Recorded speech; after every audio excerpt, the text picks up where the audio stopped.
Jason, so cool to meet you. When I first saw you on screen as Harold, it took me a while to recognise you. So when you first looked in the mirror, what did you think when you saw PM Wilson looking back at you?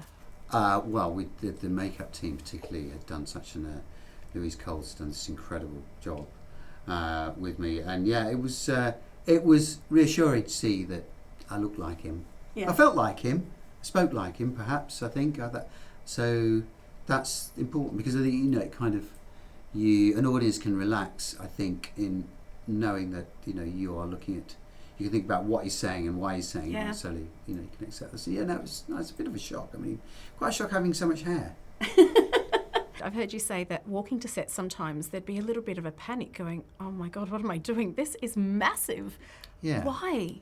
I don't, well, I suppose, I think partly one thing is that it's such a brilliant project. Yeah. It's an enormous monster show. It's so good, frankly. It's brilliant on the page. And watching the first two episodes, the first two series, it's an amazing thing, and you want to be part of that, and you want to deliver that, and there's a certain amount of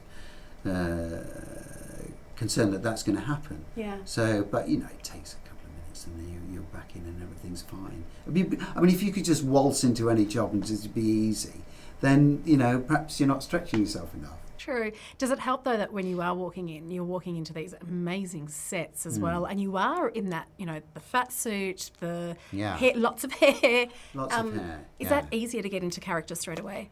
Yeah, it is. You look around you and everything's utterly believable. Yeah. So the place, in the audience room is this place at Roxham Park up near Potter's Bar, and it's this incredible space and these pictures, and so there is a bit of, once you're in it and you're playing the scenes, you really feel as though you're there, and so that does help, and of course it helps the audience. I mean, the Buckingham Palace is 70% scale, the front, the gates, and the arch, that's built. So driving in under it's not CGI, there's an element of CGI, but a lot of it you are physically in the space, and it's pretty amazing. And then you get to share a lot of scenes with the Queen, Olivia Colman, and they're intense. But I heard when the director would call cut, there was a lot of corpsing on Olivia's behalf. Can you tell me about that? She can't contain it. I mean, she can't contain herself. She's got Oscars and everything, but it's she's a giggler.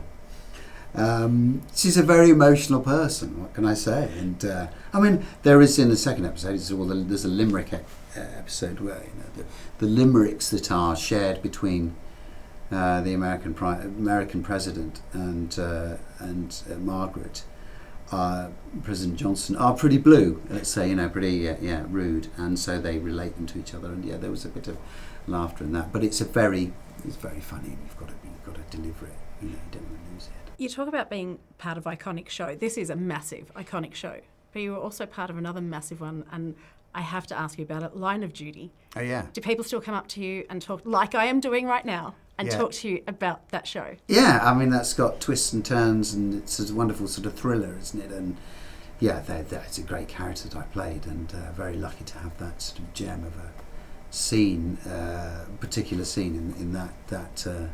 I mean, I'm very lucky to be in some of these great shows. So, but this one particularly is an extraordinary piece. So I've been very, very lucky. You get to play PM in this, and you also got to have a glimpse into royal life. If you had a choice between both politics or royalty, what would you choose? What a good question. Well, they're not as dissimilar perhaps as you would think. I think there comes, and that's one of the things that they share between the Queen and the Prime Ministers, actually, is the sense of service and serving your nation and leading your nation, and that is discussed and talked about and illustrated in the piece, in the series, and that goes across all the characters actually. So if I had to choose, I like the cut and thrust of politics, particularly at the moment. Don't know how good I'd be at it, but I'd have a go. Well, I'm glad you chose to act, because I love you in The Crown. Thank you so much for it. Thank Jason. You.